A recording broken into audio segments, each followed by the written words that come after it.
علی بھائی، آج کا پہلا سوال ہے، آج کل کے بعض جدید مفکرین سیدنا عیسیٰ علیہ السلام سے متعلق پوری امت کے اجماعی عقیدے کی مخالفت کرتے ہوئے صراحتاً حیات مسیح اور نزول مسیح علیہ السلام کا انکار کرتے ہیں، اور اس عقیدے کو قرآن حکیم اور عقیدہ ختم نبوت کے منافی سمجھتے ہیں، اور بعض اوقات صحیح بخاری اور صحیح مسلم کی متواتر احادیث کا بھی مذاق اڑاتے ہیں۔ اور معذرت کے ساتھ ایسے لوگوں میں آپ کے بزرگ جاوید احمد غامدی صاحب بھی شامل ہیں۔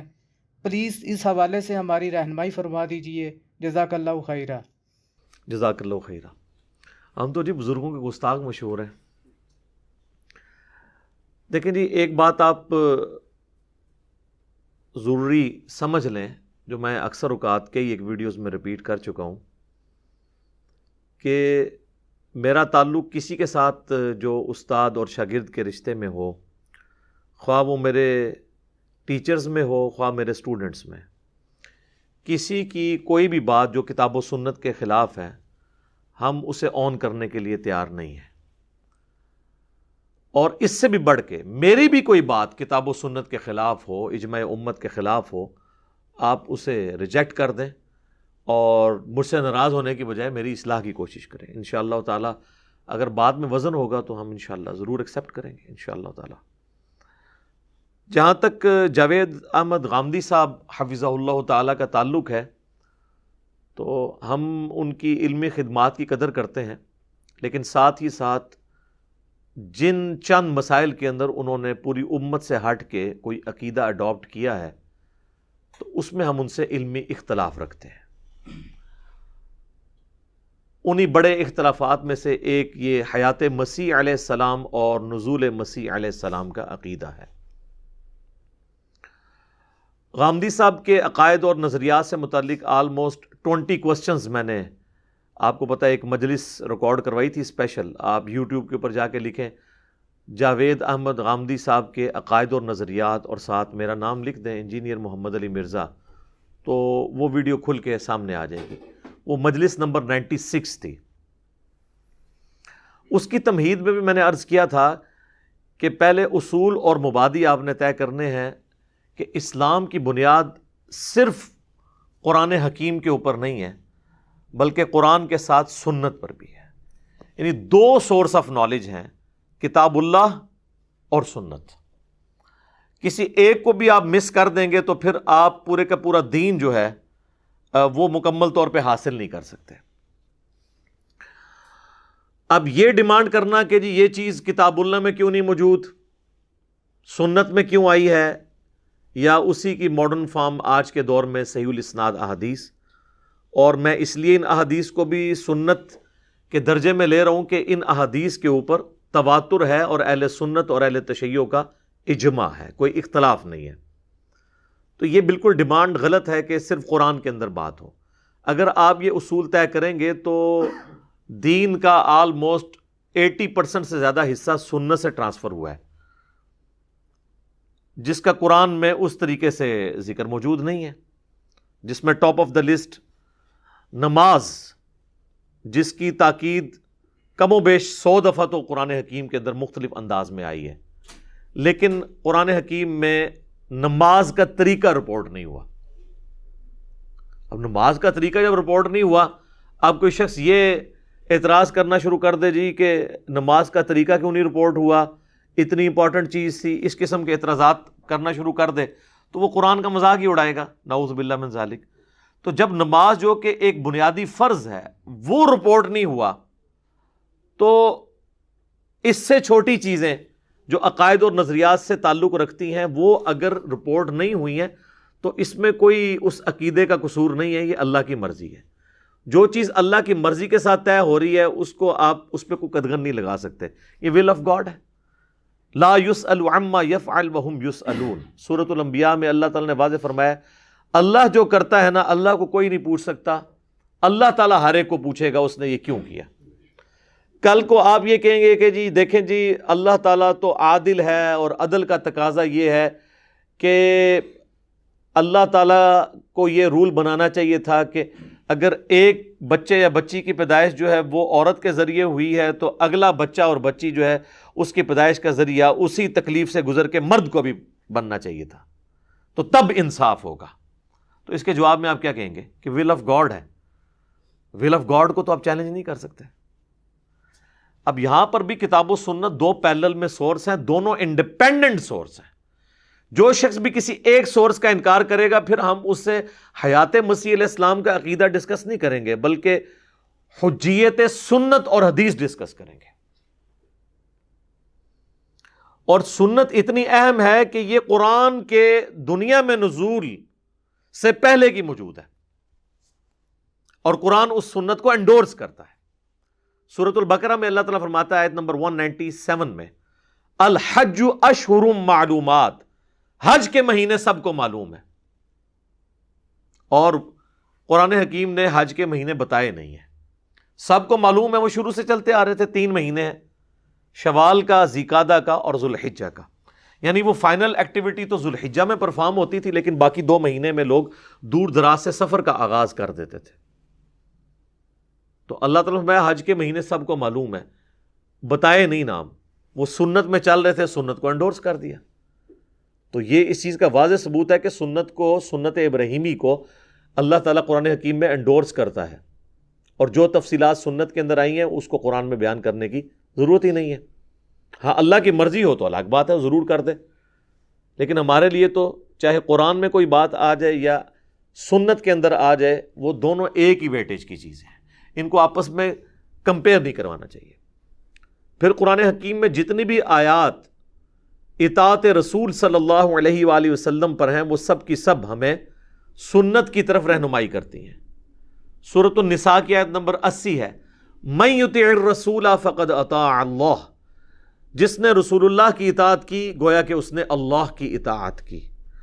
تو اب رسول اللہ کی اطاعت صلی اللہ علیہ وآلہ وسلم، اس کا سورس ہمارے پاس سنت ہے۔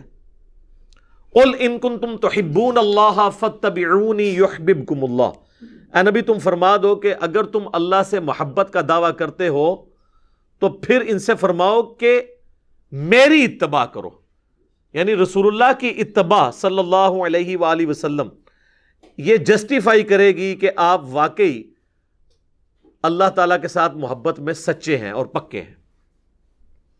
تو اس میں بھی سنت کی پیروی کا اشارہ موجود ہے۔ اب رہ گیا یہ مسئلہ کہ جی سنت اور حدیث الگ چیز ہے، نہیں، سنت ہی کا ریٹن ریکارڈ احادیث ہے۔ ہاں اگر آپ کہیں پہ اختلاف کرنا چاہتے ہیں تو آپ خبر واحد کے اوپر یا چند ایک احادیث پہ آپ علمی اختلاف کرنا چاہتے ہیں، وہ آپ کا حق ہے، لیکن جب احادیث متواتر ہوں گی اور امت کا اجماعی عقیدہ اور سنت اس کو سپورٹ کر رہی ہوگی، پھر حدیثیں کتابوں میں موجود نہ بھی ہوں تب بھی سنت کے ساتھ جو عقیدہ ٹرانسفر ہوا ہے اس کو ماننا، قرآن اور سنت کو ماننا، یہ دین کی بنیاد ہے۔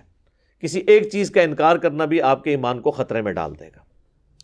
یعنی میں محتاط الفاظ استعمال کر رہا ہوں، فتویٰ نہیں کسی کے اوپر لگا رہا، آپ کو خود اپنے اوپر غور کرنے کی ضرورت ہے کہ اس قسم کی ڈیمانڈز لوگوں کے سامنے نہ رکھی جائیں۔ اب یہ جو حیات مسیح اور نزول مسیح علیہ السلام کا عقیدہ ہے، یہ جو مسلمانوں کے ہاں رائج ہے، یہ بالکل فٹ ان بیٹھتا ہے کتاب و سنت کی تعلیمات کے اندر، اور اس میں بھی اسپیسیفکلی قرآن حکیم کے اندر جتنی آیات اس کو سپورٹیو ہیں وہ وہی عقیدہ ہے جو احادیث سے ڈیڈکٹ ہوتا ہے، اور آپ کو احادیث کے الفاظ کی سپورٹ کے پیچھے قرآن کھڑا ہوا نظر آئے گا۔ اجمالی عقیدہ میں بیان کر دیتا ہوں کہ مسلمانوں کا یہ اجماعی عقیدہ ہے، خواہ سنی ہو خواہ شیعہ ہو، ان کے جتنے بھی آف شوٹس ہوں یا چھوٹے چھوٹے مکاتب فکر ہوں، سب کا یہی عقیدہ ہے کہ حضرت عیسیٰ علی نبینا علیہ الصلوۃ والسلام کو اللہ تعالیٰ نے زندہ آسمانوں پر اٹھایا، نمبر 1 یہ چیز۔ نمبر 2، قرب قیامت میں وہ امتی کی حیثیت سے نازل ہوں گے۔ امتی نبی کا ورڈ نہیں بولنا چاہیے، امتی کی حیثیت سے، ایسا امتی جو آلریڈی نبی تھا۔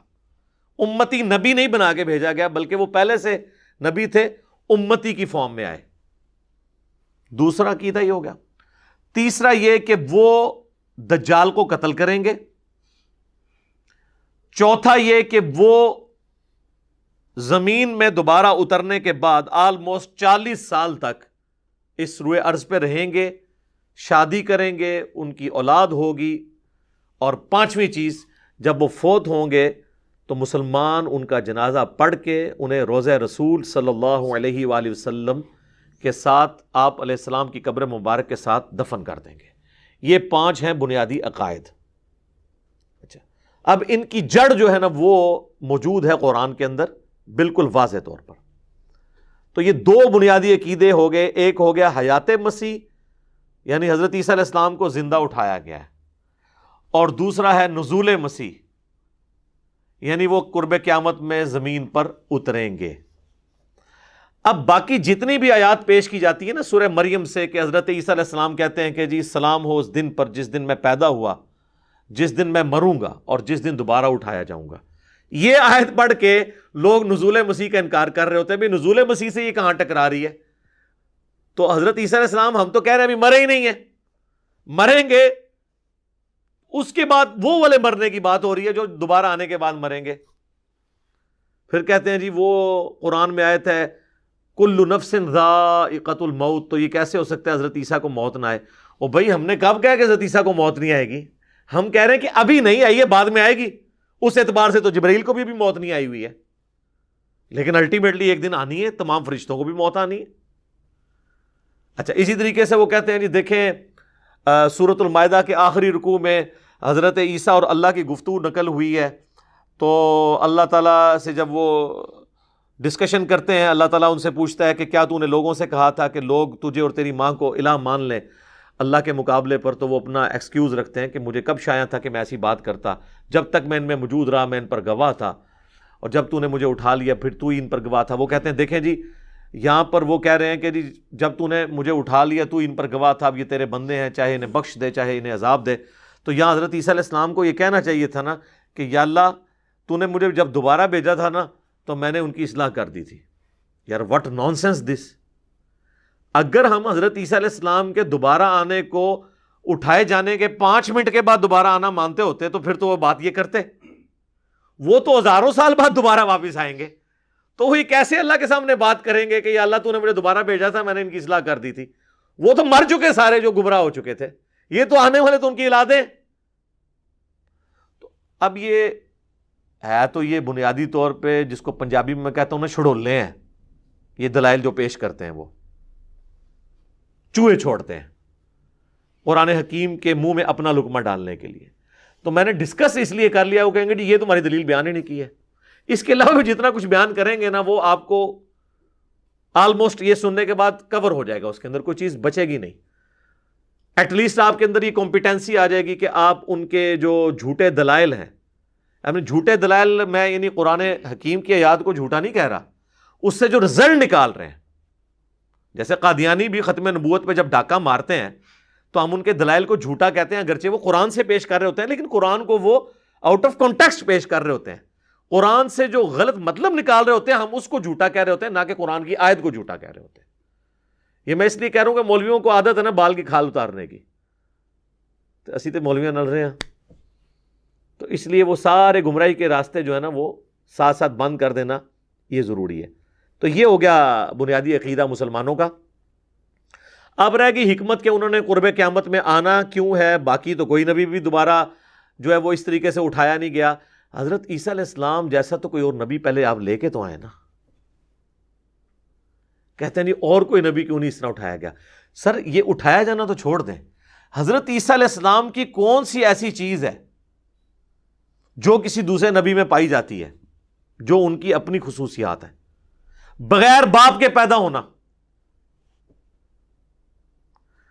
حالانکہ حضرت آدم علیہ السلام بھی بغیر ماں باپ کے پیدا ہوئے ہیں، لیکن اللہ تعالیٰ نے آدم علیہ السلام کو روح اللہ نہیں کہا، کلمت اللہ نہیں کہا، عیسیٰ علیہ السلام کو کہا روح اللہ، روح من اللہ کی طرف سے خاص روح یعنی اس کی مخلوق لیکن خاص، اور اللہ کا کلمہ، پیدائش معجزانہ، اور دودھ پیتے بچے کا چھوٹی عمر میں بولنا سورہ مریم میں کہ مجھے اللہ نے کتاب دی ہے، مجھے پیغمبر بنایا ہے، اپنی ماں کے ساتھ اس نے سلوک کرنے والا بنایا ہے، سلام ہو اس دن پر جس دن میں پیدا ہوا، جس دن میں مروں گا اور جس دن دوبارہ اٹھایا جاؤں گا۔ سر یہ کوالٹی اور کسی پیغمبر میں ہے کہ وہ ماں کی گود میں بولے؟ پھر معجزات اتنے بڑے بڑے جو اور کسی پیغمبر کے لیے نہیں ہے، مردے زندہ کر دینا اللہ کے اذن سے۔ وہ ہمیشہ کے لیے زندہ نہیں ہوتے تھے، وقتی طور پہ زندہ ہو کے ان کی نبوت کی گواہی دیتے تھے، پھر واپس چلے جاتے۔ یہ نہیں کہ زمین پہ چلنا پھرنا شروع کر دیتے تھے۔ وہ اللہ کا واضح رول ہے سورہ یاسین کے اندر اور سورۃ الواقعہ کے اندر کہ جو ایک بار گیا دنیا سے دوبارہ واپس نہیں آئے گا۔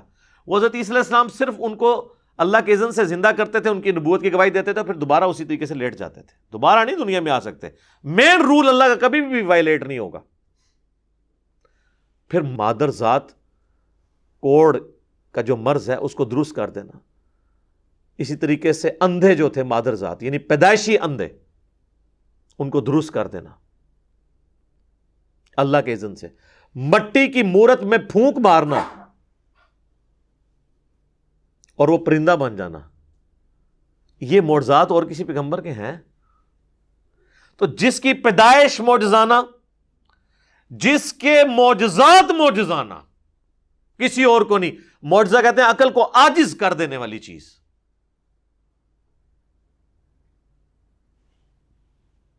تو اس کو اٹھایا جانا بھی ایک معجزہ ہے اور اس کا دنیا میں دوبارہ آنا بھی معجزہ ہے۔ اور اللہ تعالیٰ نے حضرت مریم کو کہا تھا کہ ہم اس تیرے بیٹے کو تمام جہان والوں کے لیے نشانی بنائیں گے۔ تو سر وہ پھر اللہ نے نشانی بنائی ہے نا، ہر چیز ان کی ایکسٹرا آرڈنری رکھی ہے۔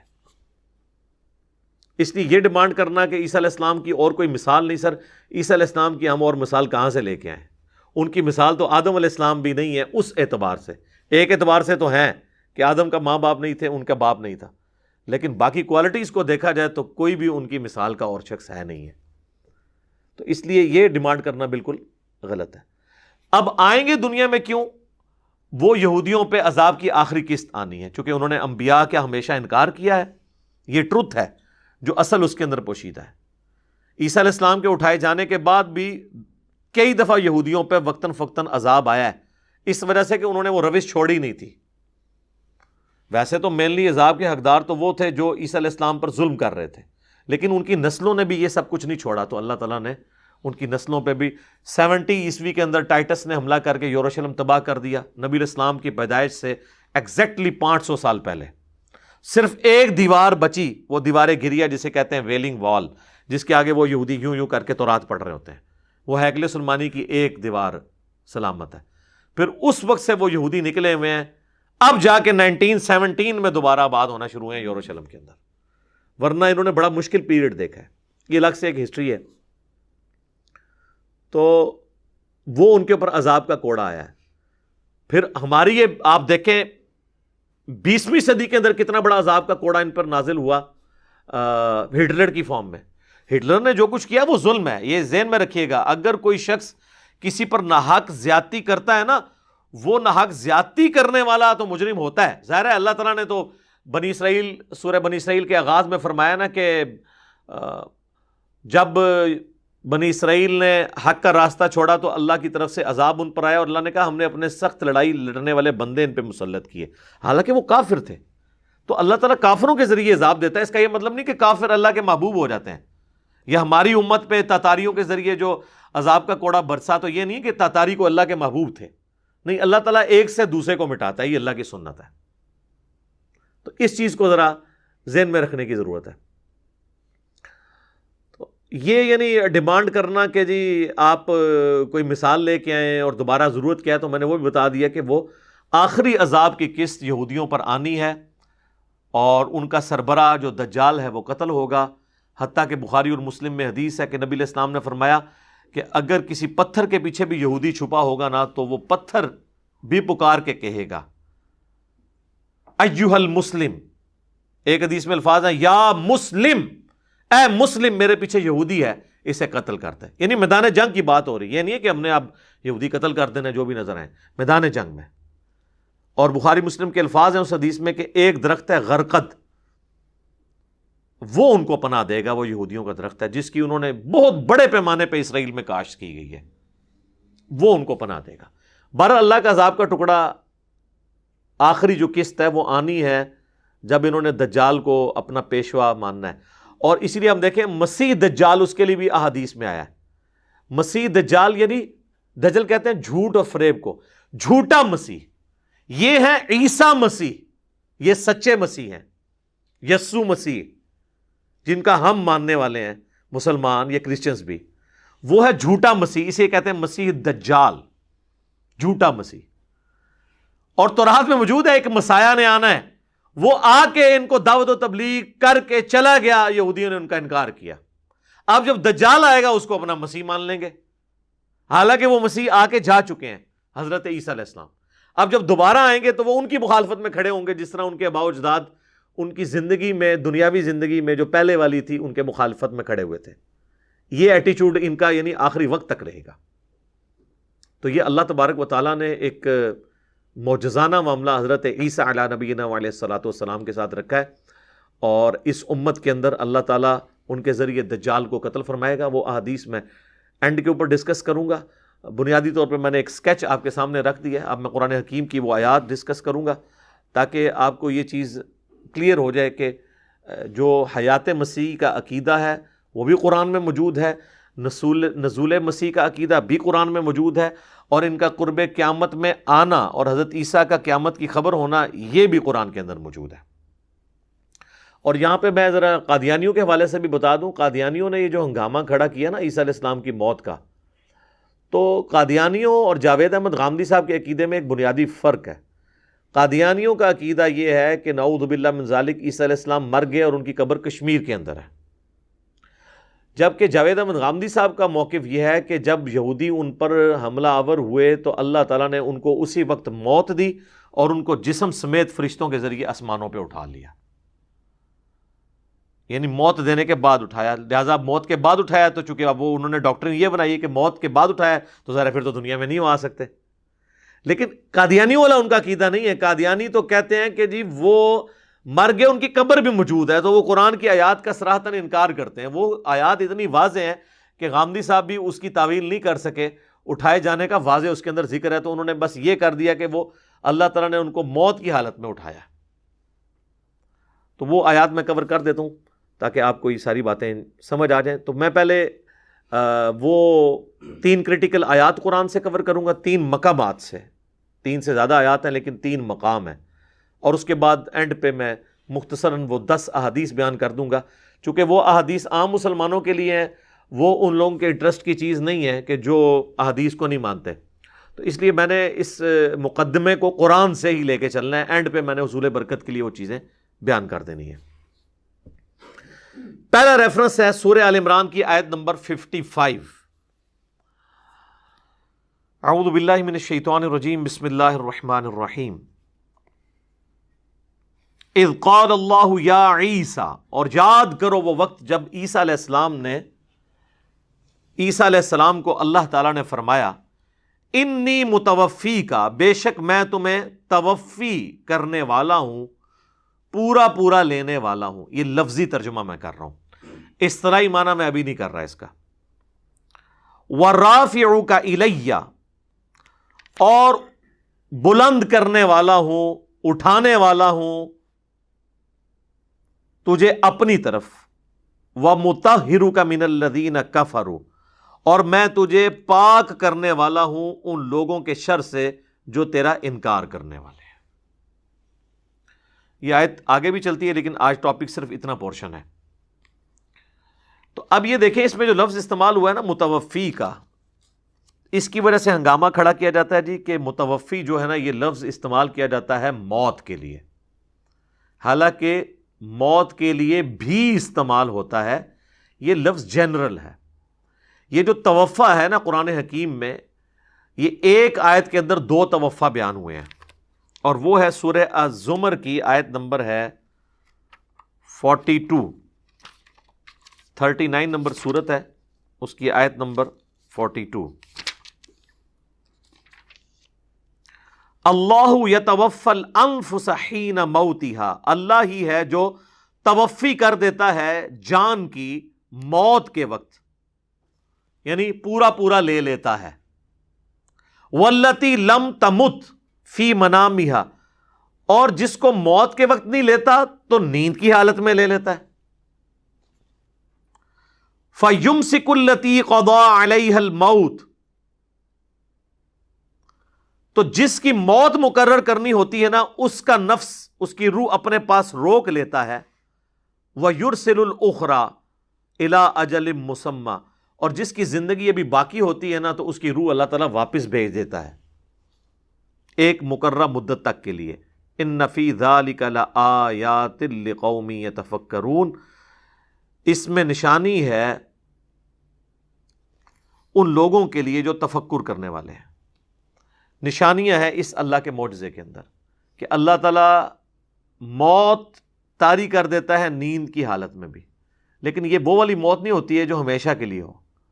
روح اور جسم کا تعلق رہتا ہے، اگرچہ اللہ تعالیٰ روح نکال لیتا ہے. اسی لیے تو آپ کسی کو چٹکی کاٹیں یا کوئی پن چبوئیں تو وہ واپس آ جاتا ہے. تو اللہ تعالیٰ ہمارا جس کو ہم نے زندہ رکھنا ہوتا ہے وہ واپس بھیج دیتے ہیں، ادروائز اپنے پاس روک کے رکھتے ہیں.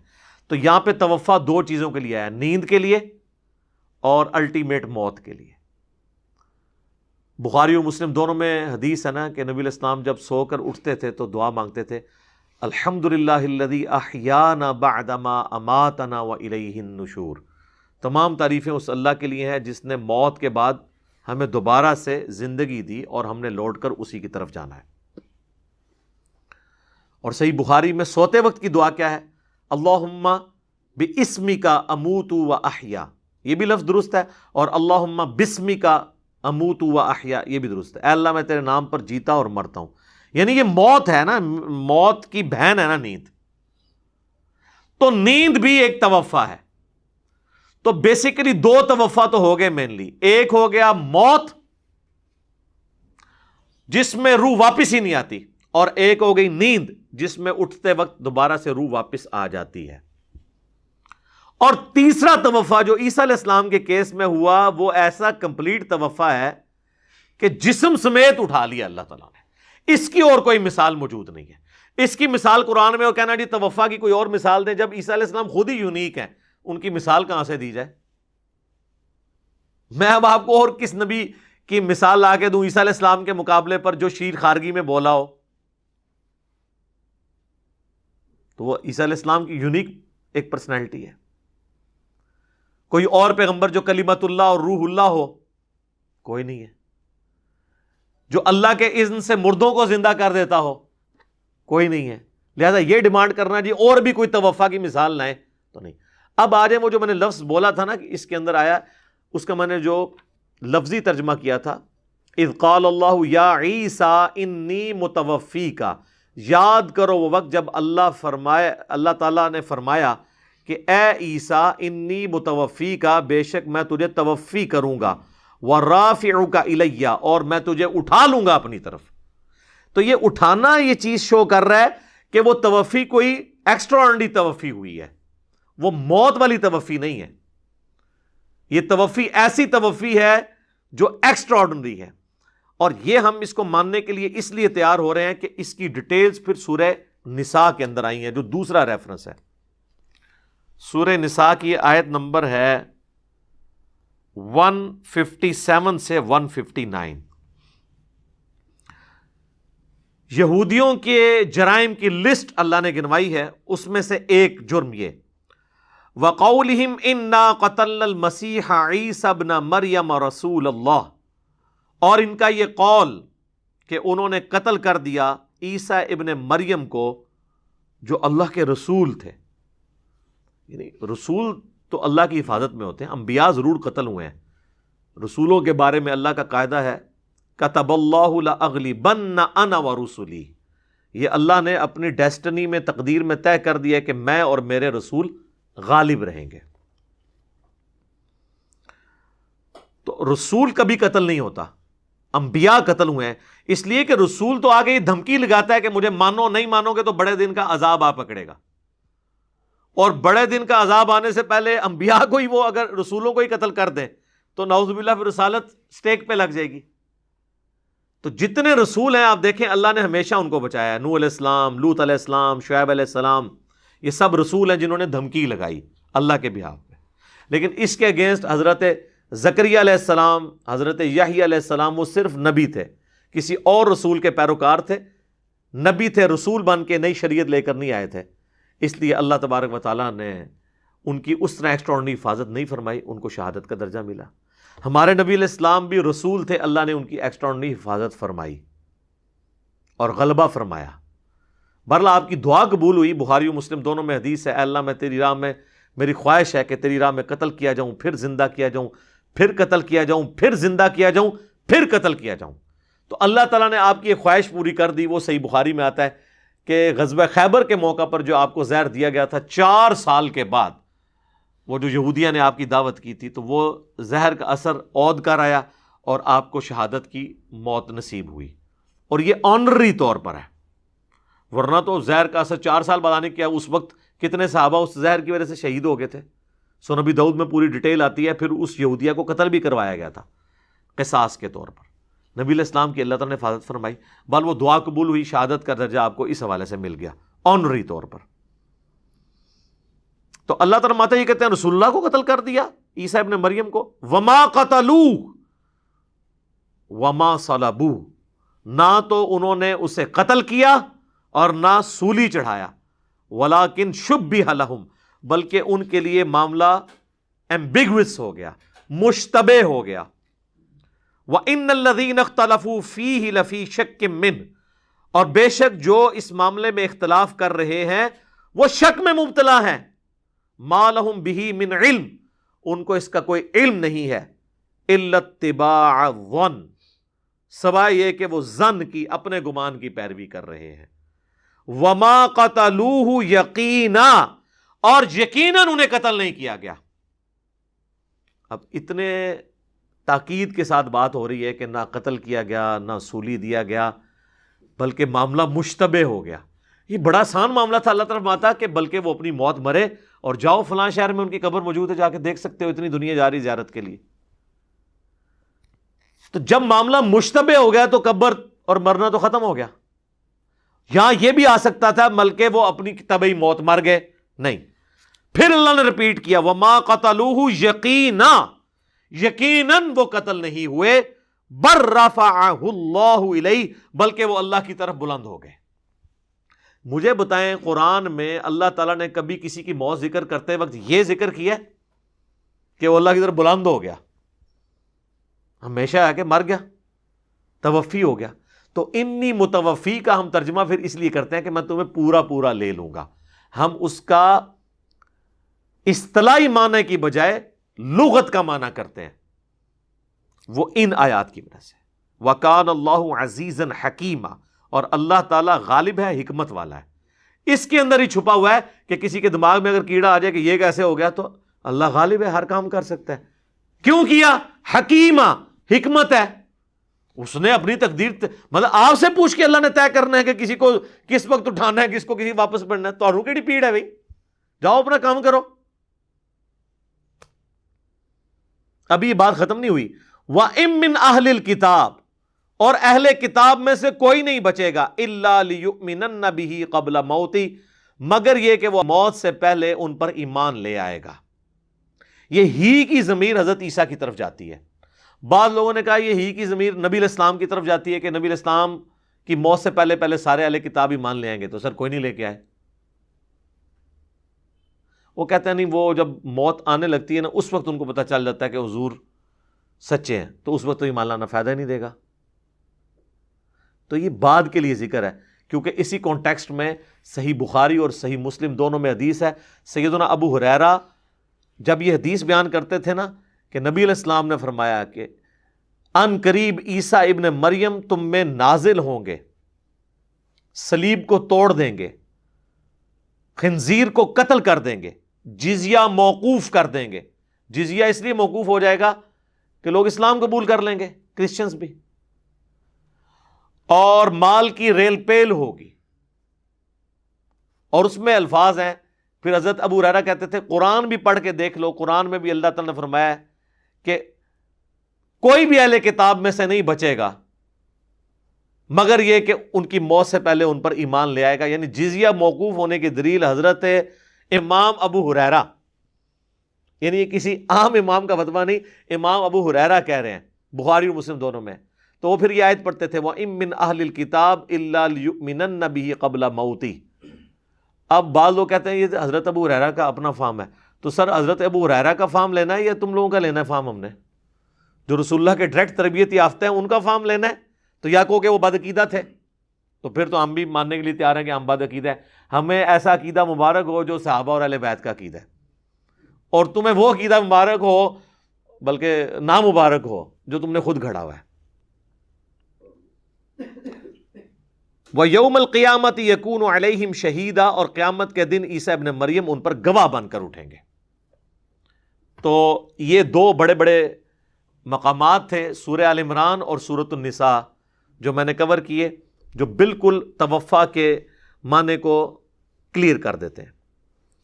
باقی یہ بات یعنی لاجیکلی مجھے سمجھ آتی ہے کہ یہ جو متوفی کا میں یقیناً عین ممکن ہے کہ ایسا ہو کہ وقتی طور پہ حضرت عیسیٰ علیہ السلام پہ اللہ نے غنودگی یا نیند طاری کی ہو، جیسا کہ سورہ انفال کے اندر آتا ہے نا کہ اللہ تعالیٰ نے صحابہ کرام پہ میدان بدر کے اندر نیند طاری کر دی تھی، حتیٰ کہ بخاری مسلم میں آتا ہے صحابہ کہتے ہیں ہماری تلواریں ہمارے ہاتھ سے چھوٹ جاتی تھی۔ نیند آنے سے بندہ ریلیکس ہو جاتا ہے۔ مجھے بتائیں میدان جنگ میں کسی کو نیند آتی ہے؟ جب آپ 300 نہتے ہوں اور سامنے 1000 تلواروں والے ہوں تو کس کو نیند آتی ہے؟ وہ نیند آنے کا ثبوت تھا کہ اللہ نے طاری کی کہ ریلیکس ہو جاؤ میں تمہارے ساتھ ہوں۔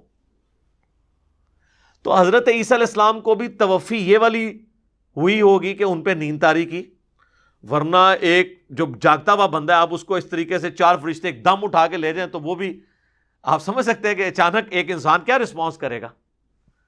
یہاں پہ آپ نے دیکھا نہیں تھا کہ 2014 کے دھرنوں میں جب ایک دفعہ سپیکر پھٹ گیا تو ڈاکٹر طاہر القادری صاحب بھی ایسے ہو گئے تھے۔ وہ کوئی بھی اللہ کا ولی ہو، کوئی بھی بزرگ ہو، کوئی صحابی ہو، اہل بیت میں سے ہو، وہ ظاہر انسان کو اللہ تعالیٰ نے یہ انسان ہی اپنی مرضی سے نہیں کر رہا ہوتا، یہ آٹومیٹکلی سگنل جنریٹ ہوتے ہیں، تو انسان فوراً آواز سن کے یوں کرتا ہے، یہ اللہ نے رکھا ہوا ہے۔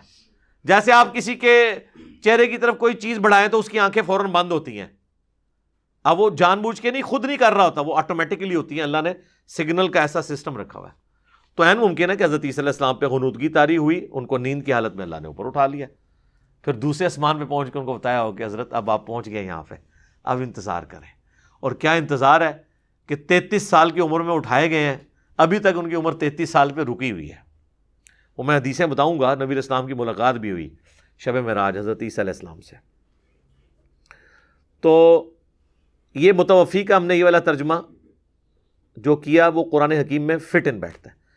اچھا، بعض حلقوں کی طرف سے صحیح بخاری سے حضرت ابن عباس کا ایک قول پیش کیا جاتا ہے جس کی کوئی سند نہیں ہے۔ صحیح بخاری میں انٹرنیشنل نمبر کے مطابق 4623 نمبر حدیث کے باب کی ہیڈنگ میں امام بخاری لے کے ہیں کہ ابن عباس کہتے تھے یہ متوفی کا جو مطلب ہے یہ ہے ممیتو کا، میں تجھے موت دوں گا اور اپنی طرف اٹھا لوں گا۔ تو ابن عباس 68 ہجری میں فوت ہوئے ہیں اور امام بخاری 194 ہجری میں پیدا ہوئے ہیں، تو یہ بیچ میں جو آلموسٹ 150 سال کا جو فرق ہے نا وہ سند سے پورا ہوگا۔ تو امام بخاری نے اس کی سند بیان نہیں کیا، یہ بغیر سند کے قول ہے۔ اور میں نے پہلے بھی کئی دفعہ بیان کیا، 1 ملین سے زیادہ میری ویڈیو یوٹیوب پہ دیکھی گئی ہے، کیا صحیح بخاری 100% ٹھیک ہے؟ تو ہم بخاری کی جو متصل الاسناد مرفوع احادیث ہیں ان کو صحیح مانتے ہیں۔ جو بخاری میں امام بخاری نے بغیر سند کے اقوال نقل کیے ہیں نا چیپٹرز کی ہیڈنگ میں، اچھا مزے کی بات ہے، شکر ہے اس کے نمبرز نہیں لگے ہوئے، جس حدیث کا نمبر ہوگا نا اس کی سند ہوگی، اس کا نمبر کوئی نہیں ہے، یہ میں نے اس لیے بتایا 4623 کی ہیڈنگ میں ہے، باب کے اندر نمبر میں جتنے ہیں نا وہ سب کی سند ہے۔ تو بغیر نمبرنگ کے جو چیپٹرز کی ہیڈنگ میں اقوال ہیں، کئی اقوال ہیں جن کی اسناد ہمیں باقی کتابوں میں مل جاتی ہیں، بعض کی نہیں ملتی، تو جن کی نہیں ملیں گی تو وہ قول بے سند ہے۔ لہذا بخاری شریف اس طرح محفوظ نہیں ہے جس طرح 2 گتوں میں قرآن ہے۔ تو یہ عموماً پبلک میں شاید دھوکہ ہے کہ جی اہل سنت صحیح بخاری میں جو کچھ لکھا ہے اس کو صحیح مانتے ہیں، نہیں، جتنی مرفوع اور متصل روایتیں ہیں ان کو صحیح مانتے ہیں۔ ایون اہل حدیث کو بھی جب ہم نے یہ بات بتائی ہے تو انہوں نے اپنے بڑے علماء کی طرف رجوع کیا، انہوں نے کہا ہاں جی اس طرح ہی ہے، تو ان کا آپ نے تو ہمیں پہلے نہیں بتایا. شیخ زبیلی زئی صاحب کا میرے ساتھ جو انٹرویو تھا 100 کوسچنز 17 جون 2009 کو، اس میں انہوں نے اسپیسیفکلی یہ بتایا تھا. میں نے ان سے ڈسکس کیا، ان کا نہیں اسی طرح ہی ہے کہ ہم جو اقوال ہیں نا بغیر سند کے، ہم کیسے مان لیں. اور یہ اس بات کا ثبوت ہے کہ بخاری اور مسلم کے حوالے دینے والے لوگ امام بخاری امام مسلم کے مقلد نہیں ہیں، ورنہ وہ کہتے ہیں جی بخاری لے آیا یہ ہمارے لیے کافی ہے. تقلید یہی ہوتی ہے نا. تو ہم بخاری مسلم کی احادیث کو مانتے ہیں، امام بخاری امام مسلم کی تقلید نہیں کر رہے ہوتے. اگر وہ بے سند کوئی کال لے کے آئے تو نہیں ایکسیپٹیبل ہوگا. تو اب کوئی یہ کہ نہیں جی امام بخاری کا یہی عقیدہ تھا تبھی تو وہ لے کے آئے، تو اس کے لیے پھکی یہ ہے کہ جو نزول عیسیٰ کی حدیثیں ہیں وہ کہاں پہ ہیں؟ بخاری میں. تو جو متصل روایتیں ہیں وہ تو تم لینے کے لیے تیار نہیں ہو، اور جو ایک چھوٹا سا قول ہے بے سند اس سے عقیدہ گڑو گے. امام بخاری کا وہ عقیدہ ہے جو انہوں نے نزول عیسیٰ کی حدیثیں لے کے اس کے اوپر باب باندھا ہے کہ عیسیٰ ابن مریم تم میں حاکم بن کے اتریں گے. امام بخاری کا عقیدہ وہ ہے جو انہوں نے چیپٹر کی ہیڈنگ میں لکھا ہے. ہاں اگر بخاری مسلم میں حدیثیں نہ ہوتی پھر آپ بے شک امام بخاری پہ جھوٹ باندھ دیتے. میں سارے چپ پہ کڈنا وا کدھروں نہ کوئی باطل انٹر نہ ہوئے. ہوں بھی جو بندہ انکار کرے نا تو انہوں نے کیا کرنا چاہیے؟ چلو رہن جاؤ. اچھا اب میرے بھائیوں، جو میں نے کہا تھا کہ حضرت عیسیٰ علیہ السلام کا قرب قیامت میں اترنا، ایک تو سپورٹیو بخاری مسلم کی حدیث میں نے بیان کر دی جو حضرت ابو ہریرہ کا قول بھی ہے. ایک صراحتاً سورہ الزخرف میں پورا رکوع ہے، 10 کی 10 آیات حضرت عیسیٰ علیہ السلام کے بارے میں ہے. مزے کی بات آپ دیکھیں، آیت نمبر ہے 57 سے 66، 10 آیات ہیں اور 10 کی 10 عیسیٰ ابن مریم کے بارے میں ہے، اور پورے کا پورا رکوع ہے. اور اس کے بالکل سینٹر میں جا کے وہ آیت آتی ہے جس میں اللہ تعالیٰ نے فرمایا کہ عیسیٰ جو ہے یہ قیامت کی خبر ہے. اور مزے کی بات ہے یہ سینٹر میں ہے، ورنہ کو کہتا نہیں جی کوئی اور ہی بات ہو رہی ہے. سٹارٹ بھی بات اس سے ہو رہی ہے اور اینڈ بھی اس کے اوپر جا کے ہو رہی ہے. سورہ الزخرف پارہ نمبر 25 کے اندر، وَلَمَّا ضُرِبَ ابْنُ مَرْيَمَ مَثَلًا إِذَا قَوْمُكَ مِنْهُ يَصِدُّونَ، اور جب عیسیٰ ابن مریم کی مثال آپ کی قوم آپ سے بیان کرتی ہے تو یہ محض جھگڑا کرنے کے لیے بیان کرتی ہے. وَقَالُوا أَآلِهَتُنَا خَيْرٌ أَمْ هُوَ، وہ کہتے ہیں ہمارے آلیہ بہتر ہیں یا عیسیٰ ابن مریم. مَا ضَرَبُوهُ لَكَ إِلَّا جَدَلًا بَلْ هُمْ قَوْمٌ خَصِمُونَ، یہ تو نہیں مثال بیان کرتے مگر جھگڑے کے لیے، اور یہ ہے ہی جھگڑالو ہیں. اس کا کانٹیکسٹ ہے سورہ انبیاء کے اندر. سورہ انبیاء میں آیا تھا کہ جن ہستیوں کی اللہ کے سوا عبادت کر رہے ہیں نا، اور ہستیوں سے مراد وہ بتوں کی، ہم ان کو ان کے بتوں سمیت ان کے جھوٹے معبودوں سمیت دوزخ میں جھونکیں گے. اس آیت کی پلی لے کر مشرکین عرب کہتے تھے کہ اچھا اگر جھوٹے معبودوں کو آگ میں جھونکا جائے گا تو پھر عیسیٰ ابن مریم کو بھی آگ میں جلنا چاہیے، کیونکہ لاکھوں لوگ تو ان کو بھی معبود بنائے ہوئے ہیں. تو اللہ تعالیٰ نے فرمایا کہ یہ جھگڑا کر رہے ہیں، ان کو بھی پتا بھائی عیسیٰ ابن مریم نے کب کہا کہ میری عبادت کرو، تو عیسیٰ ابن مریم کو کیوں جھونکا جائے گا؟ ہاں ان کے نام پہ کوئی بت بنائے گئے، وہ بت ڈالے جائیں گے، عیسیٰ کو کیوں ڈالا جائے گا؟ تو اللہ تعالیٰ ہمارا نبی گھبرانے کی ضرورت نہیں ہے آپ سے خام خواہ جو ہے نا وہ چھیڑخانیاں کرتے ہیں. ان ہوا الا عبد انعمنا علیہ، وہ تو نہیں تھے مگر ہمارے خاص بندے جن پہ ہم نے انعام کیا تھا. وجعلناہ مثلا لبنی اسرائیل، اور ان کی شخصیت کو ہم نے ایک مثالی شخصیت بنایا تھا بنی اسرائیل کے لیے. وَلَوْ نَشَاءُ لَجَعَلْنَا مِنْكُمْ مَلَائِكَةً فِي الْأَرْضِ يَخْلُفُونَ وَإِنَّهُ لَعِلْمٌ لِلسَّاعَةِ. یہ آگے آ گیا جی. اللہ فرماتا ہے کہ قیامت کی خبر ہے عیسیٰ ابن مریم فَلَا تَمْتَرُنَّ بِهَا وَاتَّبِعُونَ، اور اس میں شک نہ کرنا اور میری پیروی کرو. هَذَا صِرَاطٌ مستقیم، یہ ہے سیدھا راستہ. یہ ہو کی ضمیر پیچھے حضرت عیسیٰ کی طرف جا رہی ہے، کیونکہ فرشتوں کا اگر ذکر آیا ہے تو وہ بھی جمع کے صیغے میں ہے. اور اس کے بعد آپ دیکھیں 2-3 آیتیں گزر کے پھر اللہ تبارک و تعالیٰ نے حضرت عیسیٰ علیہ السلام کا ذکر ہی دوبارہ سے کیا.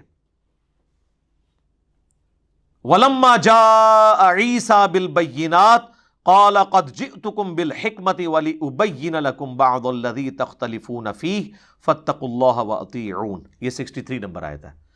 تو ان آیتوں کے سینٹر میں آ رہا ہے کہ وہ قیامت کی خبر ہے. کون؟ عیسیٰ. تو قیامت کی خبر مراد یعنی ان کا آنا قیامت کی نشانیوں میں سے ایک نشانی ہے. لہذا یہ پورے کا پورا عقیدہ، اس کی آپ سمجھ لیں بلو پرنٹ اور بنیادیں قرآن کے اندر موجود ہیں. باقی ظاہر ڈیٹیلز تو احادیث کے اندر آئی ہیں، احادیث کو آپ چھوڑ بھی دیں، یہ عقیدہ اپنی جگہ موجود ہے. اچھا یہاں پہ میں ایک بتا دوں، انجیل برناباس کے حوالے سے بھی بعض لوگ سوال کر رہے ہوتے ہیں. دیکھیں ہمارے پرانے مفسرین نے جو حیات مسیح اور نزول مسیح کے بارے میں لکھا، وہ انہوں نے جنرل تفسیر طبری کے اندر، تفسیر ابن کثیر کے اندر آپ کو ملے گا کہ انہیں زندہ اٹھایا گیا، اور وہ بھی یہ توفی کا معنی یہی لیتے ہیں. اجماع جو ہے اس عقیدے کے اوپر. باقی پوری نٹی گریٹیز کے یہ ہوا کیا تھا، اس طریقے سے ان کے پاس وہ مواد موجود نہیں تھا. آج سے آلموسٹ 400 سال پہلے 16ویں صدی کے اینڈ پہ اور 17ویں صدی عیسوی کے آغاز میں پوپ کی لائبریری سے ایک انجیل برناباس کا نسخہ ملا جس میں اس قسم کی ڈیٹیلز موجود تھیں. اب کرسچن اس کو نہیں مانتے، وہ یہ مانتے ہیں کہ برناباس ایک صحابی ہیں. برناباس کا ذکر تو ان کی اپنی اسٹیبلش انجیلوں کے اندر، gospel of John, Luke, Marks اور میتھیو، 4 انجیلیں ہیں نا، وہ 4 اصحاب کی، اس میں برناباس کا بھی ذکر ہے کہ 12 حواریوں میں تھا. لیکن وہ یہ کہتے ہیں یہ جو آپ نے یہ جو پروڈیوس کی ہے نا، یہ آپ کے ہی بڑے بزرگوں نے لکھوائی ہوئی ہے. اور میرا خیال ہے وہ صحیح کہتے ہیں، کیونکہ اللہ کی کتاب کے اندر جو دعوت ہوتی ہے وہ سینٹرڈ اراؤنڈ توحید ہوتی ہے. وہ تو لگ رہا ہے کہ جیسے سیرت الرسول کی کتاب ہے ساری، نبی الاسلام کے بارے میں. تو انجیل برناباس میں چلیں اکا دکا مقامات پہ، 3-4 مقامات پہ ذکر سمجھ آتا ہے. حتیٰ کہ آپ کو حیرانگی ہوگی اس میں وہ روایت بھی لکھی ہوئی ہے کہ جی حضرت آدم علیہ السلام کے انگوٹھوں میں نبی علیہ السلام کا نور ظاہر ہوا تو انہوں نے چوم کے آنکھوں سے لگا لیا. یہ انجیل برناباس سے روایت لیتے ہیں. تو یہ تو کسی نے پلاننگ کے ساتھ بیٹھ کے کسی مسلمان نے ہی لکھی ہے روایت، ٹھیک ہے. تو اس لیے ہم اس کو کبھی دلیل کے طور پہ نہیں پیش کرتے. بہرحال یہ کہ اس میں جو سٹوری لکھی ہوئی ہے نا، اس میں نہ بھی ہو جو صورتحال ہمیں تاریخی اعتبار سے پتہ چلتی ہے اور تفاسیر سے، وہ آلموسٹ وہی بنتی ہے کہ ان کے 12 حواری تھے حضرت عیسیٰ علیہ السلام کے. ایک حواری نے ان کی مخبری کر دی، وہاں پہ یہودی اکثریت میں تھے، وہ حضرت عیسیٰ علیہ السلام سے جیلسی کرتے تھے کیونکہ یہ ان کی غلطیاں نکالتے تھے. وہ کہتے تھے ہم اتنے بڑے بڑے بزرگان دین ہیں، اس کی تو داڑھی بھی کالی ہے، 25 سال کا لڑکا ہے، دعوت و تبلیغ شروع کی، یا بعض روایتوں میں 33 سال آتا ہے، 33 سال بھی کوئی نہیں ہے، میری 43 ہو چکی ہے. تو 33 سال کی عمر تو ان کے لیے تو وہ بچوں کی مانت تھے. تو الٹیمیٹلی انہوں نے رومن امپائر سے رابطہ کر کے اپنے پپٹ کنگ کو، کٹ پتلی جو بادشاہ تھا یہودیوں کا، اس کو یوز کر کے حضرت عیسیٰ علیہ السلام کو سولی پہ چڑھانے کا پروگرام بنایا. اور اس کے لیے مخبری کی ایک یہودا نامی ان کا شاگرد تھا 12 حواریوں میں سے، جس نے غداری کی. اور اس نے رومن امپائر کے فوجیوں کو کہا کہ میں تمہیں اس جگہ پہ لے جاؤں گا جہاں پہ وہ جس کوٹھڑی کے اندر ہیں، اور جس کو دیکھ کے میں کہوں نا اے میرے استاد، اس کو گرفتار کر لینا، کیونکہ ان فوجیوں نے تو حضرت عیسیٰ کو نہیں دیکھا ہوا تھا. اب اللہ کا کرنا یہ ہوا کہ جیسے ہی وہ یہودا انٹر ہوا نا اس حویلی کے اندر یا کوٹھڑی میں، تو اللہ تعالیٰ نے اس کی آسمان جو ہے وہ چھت اوپر سے پھٹی، 4 فرشتوں کو بھیجا جنہوں نے حضرت عیسیٰ علیہ السلام کو اٹھایا، اور امید ہے کہ غنود کی طاری کر کے اٹھایا ہوگا. اور وہ جو یہودا تھا اس کی شکل عیسیٰ ابن مریم والی بن گئی.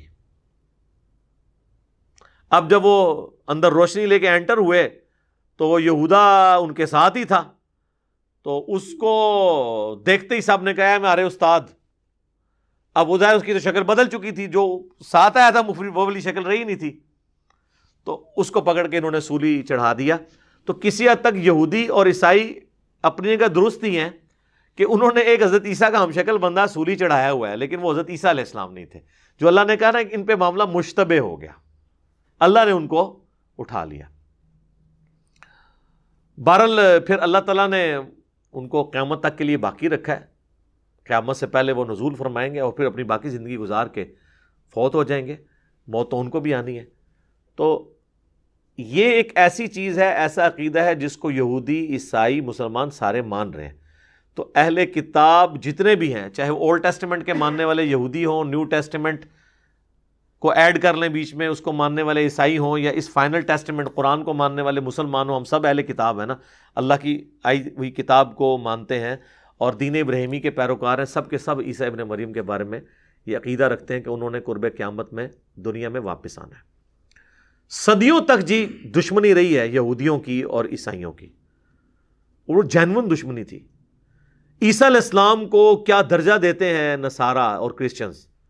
اللہ کا بیٹا، اور بعض کہتے ہیں وہی اللہ ہے، اور دوسری طرف یہودی کہتے ہیں یہ نعوذ باللہ دجال ہے اور نعوذ باللہ آؤٹ آف ویڈ لاک پیدا ہوا ہے۔ ٹھیک ہے، یعنی میں انگلش میں لفظ استعمال کر رہا ہوں، آپ اس کا اردو میں خود ترجمہ کر لیجئے گا، ہم پہ فتویٰ نہ کوئی لگا دے جو حضرت سیدہ مریم پہ انہوں نے الزام لگایا۔ اب ایک شخصیت جس کے بارے میں اتنی دو متضاد رائے پائی جاتی ہوں، دو گروہ کب ایک پلیٹ فارم پہ اکٹھے ہو سکتے ہیں؟ اس لیے ان کی صدیوں آپس میں لڑائیاں رہی ہیں۔ یہ آج جو آپ یہودیوں عیسائیوں کا اکٹھ دیکھ رہے ہیں نا، یہ پچھلے 100 سال کی پروگرس ہے، ورنہ 1917 سے پہلے ان کے برے حالات تھے۔ چونکہ ان میں پوپ جو ہے وہ شریعت ساز ہوتا ہے، تو پوپ نے آفیشلی ان کا گناہ معاف کر دیا ہے یہودیوں کا، کیونکہ وہ شریعت کو اپنے ہاتھ میں لے سکتا ہے۔ اور 1917 میں پھر یہ بالفور ڈکلیریشن ہوئی تھی، جس کے بعد یہودیوں کو آلموسٹ آپ سمجھ لیں یہ نکلے ہوئے ہیں 70 عیسوی سے، تو آپ سمجھ لیں آلموسٹ 1800 ساڑھے 1800 سال کے بعد ان کو دوبارہ یروشلم میں آبادی کی اجازت ملی، ورنہ کرسچن ان کو گزرنے بھی نہیں دیتے تھے وہاں، اور وہاں آپ کے اسلامی بھائیوں نے ان کو زمینیں بیچی اور اب رو رہے ہیں کہ جی انہوں نے یہاں پہ قبضہ کر لیا، تو بیچی تو آپ نے خود ہوئی ہے۔ اب انہوں نے زیادہ وہاں پہ رقبہ حاصل کر لیا۔ 1948 میں پھر اس کا رقبہ بڑھ گیا، پھر 1967 میں جب جنگ ہوئی ہے پوری عرب دنیا کو شکست ہوئی اسرائیل کے ہاتھوں، اور آج آپ دیکھ لیں اس کی بدماشی عروج کے اوپر ہے۔ تو ایک پوری تاریخ ہے۔ سیدنا عمر کے دور کے اندر یعنی 636 عیسوی میں 70 عیسوی میں ٹائٹس نے حملہ کر کے یروشلم گرایا اور وہ ویلنگ وال ایک رہ گئی، تو اس کے آلموسٹ آپ سمجھ لیں 550 سال کے بعد حضرت عمر کے دور میں یروشلم فتح ہوا، تو 550 سال کے بعد پہلی دفعہ یہودیوں کو اجازت ملی کہ وہ یروشلم جا سکتے تھے، ورنہ ان کو وہاں جانے کی بھی اجازت نہیں، حالانکہ ان کے لیے اتنا ہی متبرک ہے جتنا کہ کرسچنز کے لیے اور مسلمز کے لیے۔ اور چونکہ آپ کو پتہ ہے ایک پیس ٹریٹی کے تحت یروشلم مسلمانوں کو ملا تھا، یہ جنگ سے فتح نہیں ہوا تھا، اور اس میں انہوں نے شرط رکھی تھی کرسچنز پادریوں نے کہ آپ یہودیوں کو یہاں آنے کی اجازت نہیں دیں گے، تو حضرت عمر نے یہ شرط ان کی قبول نہیں کی تھی، تو انہوں نے کہا چلیں آنے کی اجازت دے دیں لیکن ان کو یہاں پہ رہنے کی اجازت نہیں ہوگی، تو حضرت عمر نے ریٹرن میں ایگریمنٹ کر لیا کہ یہ آ سکتے ہیں، رہائش نہیں اختیار کر سکتے، یہ انٹرنیشنل سٹی ہوگا تینوں ریلیجن کے لیے، جوز، کرسچنز اور مسلمز کے لیے۔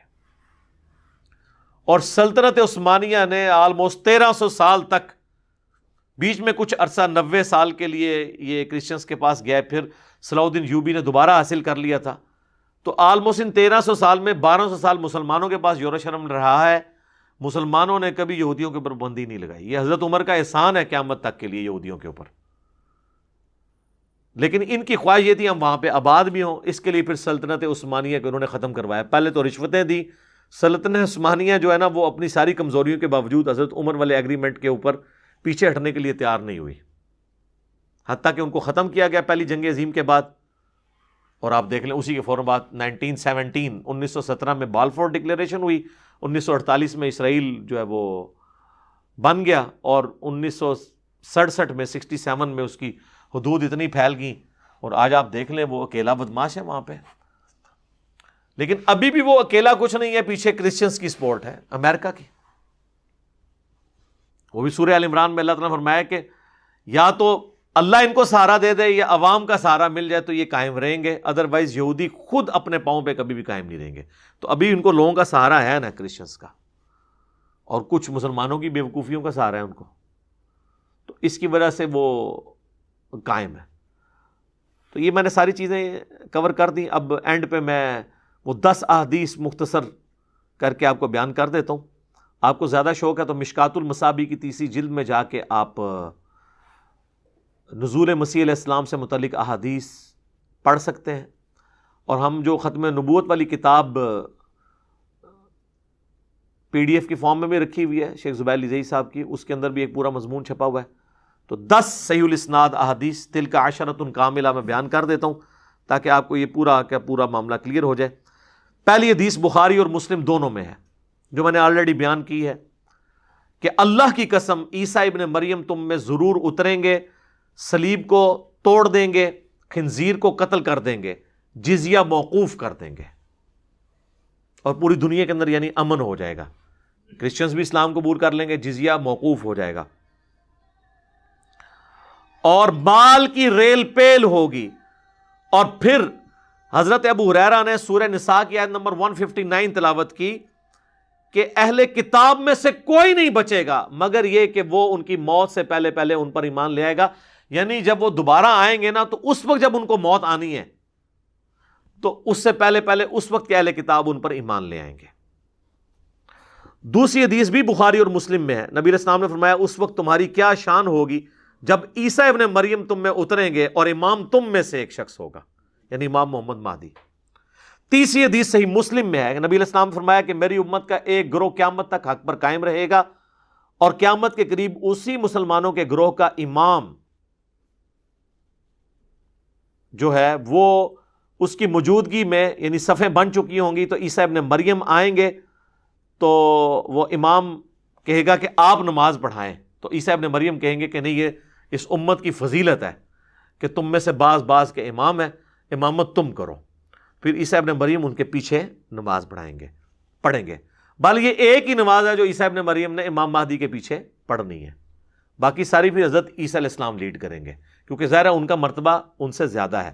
پلس یہ ہے کہ حضرت امام مہدی کے قابو دجال نہیں آئے گا، اس لیے امام مہدی کی سپورٹ میں حضرت عیسیٰ آئیں گے کہ وہ اتنا بڑا فتنہ ہے جو مسلمانوں کے امیر سے نہیں تھمے گا، تو دجال کو قتل کرنے کے لیے عیسیٰ ابن مریم کو اللہ تعالیٰ بھیجے گا.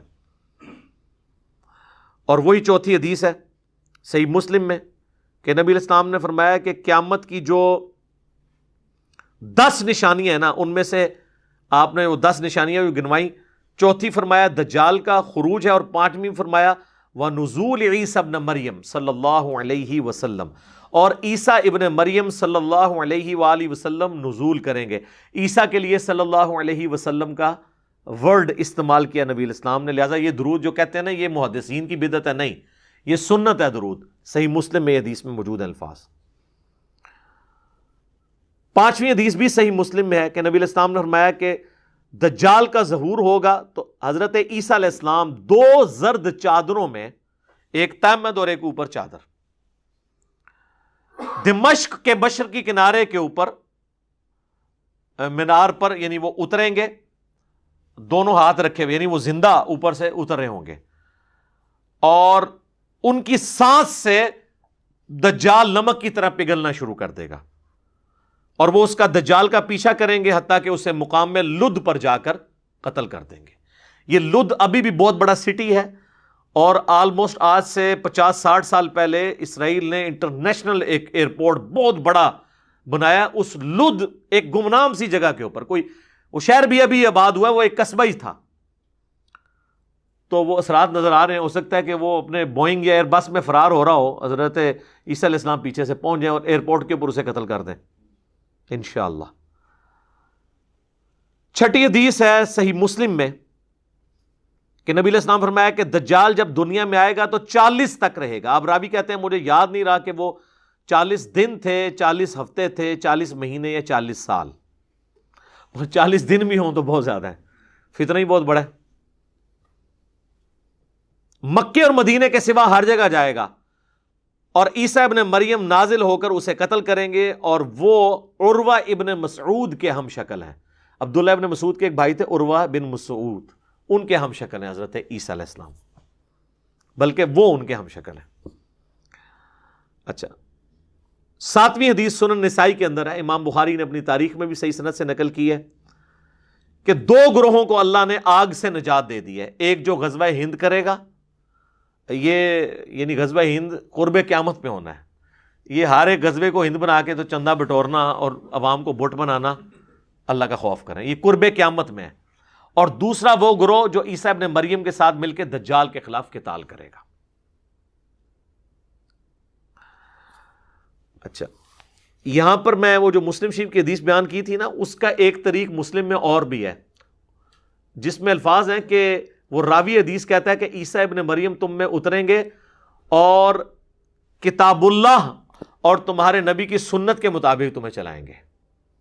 مسلم میں ایک طریق یہ بھی ہے جہاں پہ ہے نا کہ وہ امیر تم میں سے ہوگا، تو راوی کہتا ہے وہ کتاب اللہ اور سنت کے مطابق چلائیں گے، مراد یہ کہ وہ امتی کی حیثیت سے ہوں گے، لہذا ختم نبوت کو کوئی فرق نہیں پڑتا، وہ نبوت ان کی پہلے سے ہے، وہ نبی بن کر نہیں آئیں گے، امتی بن کے آئیں گے تو نبوت بھی نہیں چینی ہوئی ہوگی، اور اللہ تعالیٰ اور بندے کے درمیان جو وحی والا سلسلہ ہے وہ ان کے ساتھ وہ ہوگا، لیکن وہ ایک ایکسٹراڈنری کیس ہے، تو انہوں نے واضح بتا دیا۔ لیکن ہمارے جو فقہ حنفی کے بزرگان دین ہیں، اب وہ کہتے ہیں جی وہ فقہ حنفی کے مطابق عمل کریں گے، اور کوئی عام بندہ نہیں، اتنا بڑا بندہ ہے جس کے اوپر ان کو ناز ہے، اور کہتے ہیں 1000 سال کا مجدد ہے۔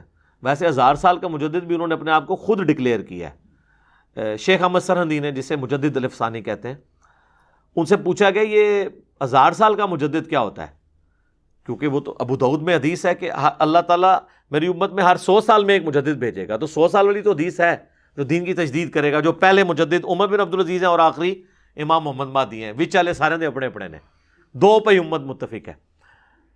تو وہ کہتے ہیں کہ جی وہ جو 1000 سال کا مجدد ہے نا، 1000 اور 100 میں جتنا فرق ہے نا، اتنا 100 اور 1000 کے مجدد کے مرتبے میں فرق ہوتا ہے۔ یہ یعنی علمی گفتگو 2 + 2 4 کر کے بھائی کوئی حدیث پیش کرے۔ پھر وہ اتنا غلو کیا، وہ کہتے ہیں کہ مجھے جو اللہ تعالیٰ نے کرامات اور جو اتنی شانیں عطا کی ہیں اپنے بارے میں، ہم کوئی بات کر دیں تو کہتے ہیں تکبر کرتا ہے، ان کا بابا بات کرے تو سبحان اللہ پڑھتے ہیں، ان کا بابا کہتے ہیں نا تمام بزرگوں کی ولیوں کی گردن پہ میرا پاؤں ہے، کہتے ہیں سبحان اللہ۔ یہ حضرت ابو بکر نے بھی کہا ہے کہ تمام صحابہ کی گردن پہ میرا پاؤں ہے۔ اتنا تکبر جملہ کوئی بول رہا ہے، آپ اس کو سبحان اللہ کہہ رہے ہیں، شرم آنی چاہیے۔ اچھا، تو وہ کہتے ہیں کہ جو مجھے ملا نا اس کا کچھ حصہ میں امید کرتا ہوں کہ مہدی کو بھی نصیب ہوگا۔ وہ اپنے آپ کو ایڈا وڈا سمجھتا ہے کہ میں مہدی تو وڈی کوئی شے ہاں بھائی، جدو تسی چھوڑنی جنی مرضی چھوڑو، ظاہر ہے ہوتے تو کوئی پابندی نہیں، نہ کسی نے کوئی قرآن منگنا ہے نہ حدیث۔ اور پھر انہی مکتوبات میں وہ لکھتے ہیں کہ بزرگوں نے کشف کے ذریعے دیکھا ہے کہ عیسیٰ ابن مریم بھی جب قرب قیامت میں اتریں گے تو فقہ حنفی کے مطابق عمل کریں گے۔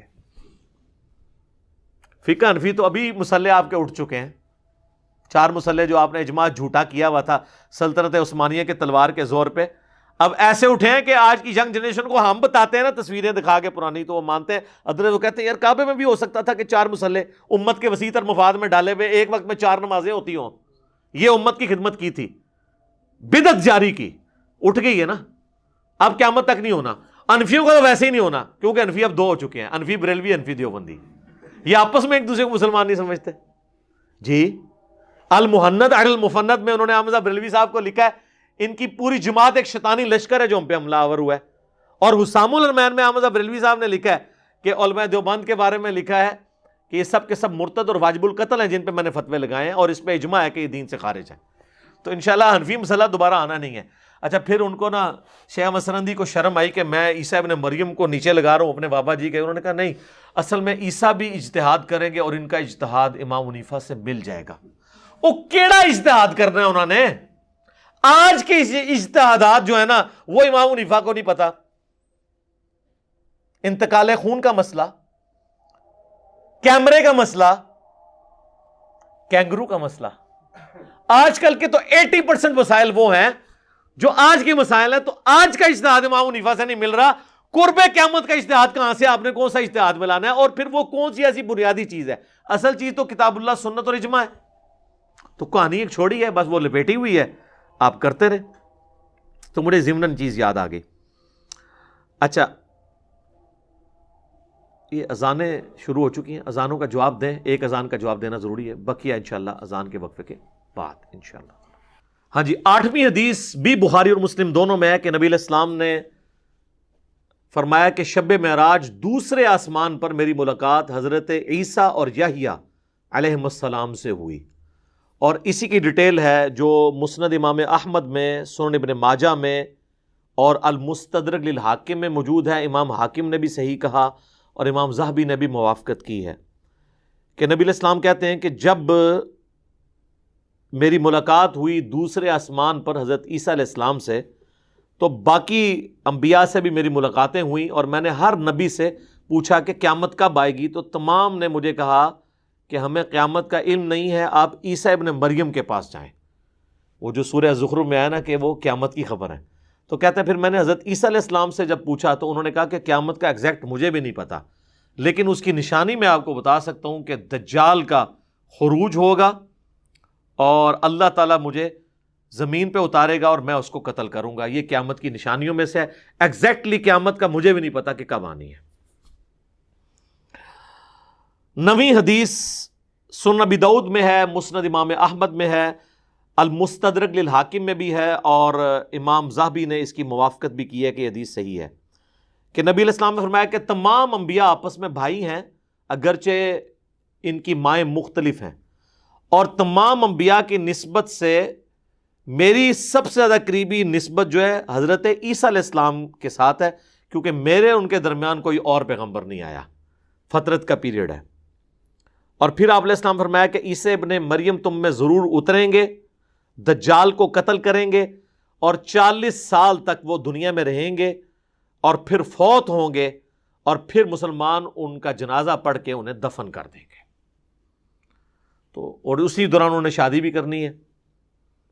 اور 10ویں حدیث جامعہ ترمذی میں ہے کہ عبداللہ ابن سلام جو یہودی عالم تھے اور بعد میں مسلمان ہوئے، وہ کہتے ہیں تورات میں حضرت عیسیٰ علیہ السلام کی جو پیش گوئیاں لکھی ہوئی ہیں نا، کیونکہ ہر آنے والے پیغمبر کی پیش گوئی پچھلی کتاب میں موجود ہوتی ہے، اس میں ایک یہ بھی ہے کہ حضرت عیسیٰ علیہ السلام قرب قیامت میں نازل ہوں گے، اور ان کا مدفن جو ہے وہ محمد رسول اللہ کے ساتھ ہوگا، یعنی ان دونوں کی قبریں اکٹھی ہوں گی۔ یہ تورات میں موجود ہے۔ اب ظاہر آج کل تو ٹیمپرڈ فارم میں ہے نا، اس لیے وہ اب کوئی کہ جی آج سے نکال کے بتائیں تو ظاہر ہم وہ نہیں نکال کے بتا سکتے، بہرحال یہ جامعہ ترمذی میں حدیث موجود ہے۔ اور اس حدیث کے ساتھ جو حدیث کے راوی ہے نا ابو مودود، یہ مودودی صاحب کا نام ادھر سے ہی آیا ہوا ہے، ابو مودود، وہ کہتے ہیں کہ رسول اللہ کی قبر کے ساتھ ایک قبر کی جگہ خالی ہے، اور وہیں پہ عیسیٰ ابن مریم دفن ہوں گے۔ اور ظاہر ہے وہ لاجیکل ہے، نبی علیہ السلام کی قبر مبارک جو ہے نا وہ، یعنی اگر سر مبارک اس طرف ہے اور قبلہ اس طرف ہے، یہاں پہ سر مبارک ہے اور اس طرف اگر پاؤں مبارک ہے، تو آپ علیہ السلام کے سینے کی سیدھ میں حضرت ابو بکر کا سر ہے، اور پھر حضرت ابو بکر کے سینے کی سیدھ میں حضرت عمر کا سر ہے۔ تو اس طرح کرتے ہوئے یہ سٹیپ بنتے جاتے ہیں، پھر یہاں پہ ایک قبر کی جگہ خالی ہے، اور وہاں پہ حضرت عیسیٰ علیہ السلام نے دفن ہونا ہے۔ تو یہ اس امت کی خصوصیت ہے۔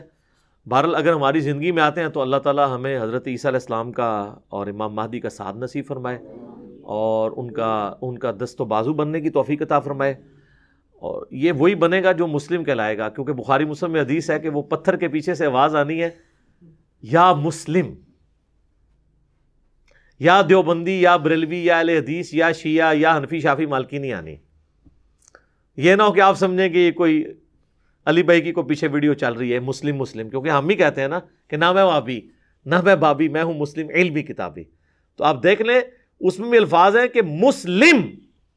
میرا خیال ہے آج آپ کسی بریلوی دیوبندی کی مسجد میں اسے کہیں نا یا مسلم ادھر آؤ، اینڈ منہ کھول لے گا، ادھر مطلب اے نہیں ہوئے گا حضرت عیسیٰ نال، جدو تک اے نہ کرے، اور آپ ہمارے کسی اسٹوڈنٹ کو مسلم کہہ کے پکارے ہیں تو وہ آپ کو جبھی ڈال لے گا، خوش ہوگا نا اس نام سے۔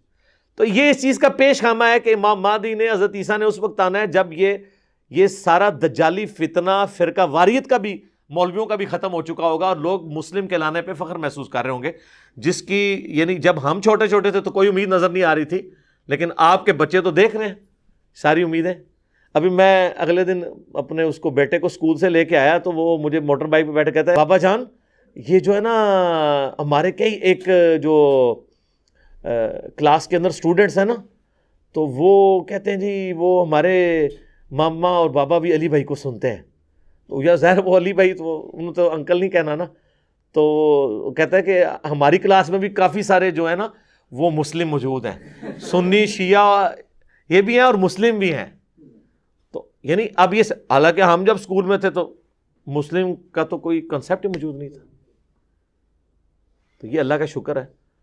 تو یہی ہم آپ کو جھنجھوڑ رہے ہیں کہ مرنے سے پہلے اے مسلمان کر لے اس پہ غور. کتابوں کا خدا اور ہے، بابوں کا خدا اور. کتابوں کے خدا کو مانو. کتابوں کا دین اور ہے، بابوں کا دین اور کتابوں کا جہاں اور ہے اور بابوں کا وکھرا جہاں اور. ٹھیک ہوگا جی. اللہ تعالیٰ سے دعا ہے جو حق بات میں نے کہی اللہ تعالیٰ ہمارے دلوں میں راسخ فرمائے. اگر جذبات میں میرے منہ سے کوئی غلط بات نکل گئی تو اللہ تعالیٰ ہمارے دلوں ہی سے اسے محو کر دے، ہمیں معاف بھی فرما دے، ہمیں کتاب و سنت کی تعلیمات پر عمل کر کے دوسرے بھائیوں تک پہنچانے کی توفیق عطا فرمائے. سبحانک اللہم و بحمدک اشہد ان لا الہ الا انت استغفرک و اتوب الیک وما علینا الا البلاغ المبین. جزاکم اللہ خیرا.